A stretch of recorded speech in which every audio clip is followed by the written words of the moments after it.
Welcome to Kenton's videos. Enjoy the video. You begin by confirming material compatibility and tool selection. This saves wasted prints. First, open the media clamp, slide the paper or vinyl under the guides, then lock the clamp so the edge sits straight. Once done, install the blade or pen assembly and set its height. Too low will drag, too high will skip. You then set the machine's media type and thickness in the controller, because accurate settings control pressure, speed, and cut depth for a clean first pass.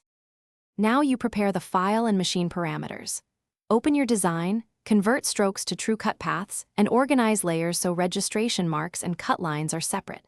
Then choose speed and force based on material. Start conservative, because lower force prevents tearing. Make a test cut in the corner using a 10x 10 mm square, inspect the cut through the backing, and adjust blade depth or force until the cut releases cleanly.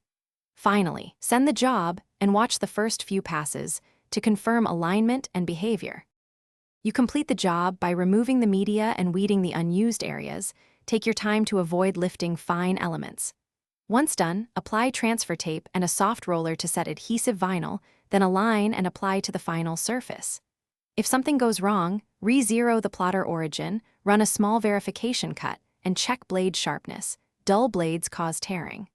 Also inspect drive belts, sensor cleanliness, and cable connections, because loose or Thanks for watching. Consider subscribing if we helped you.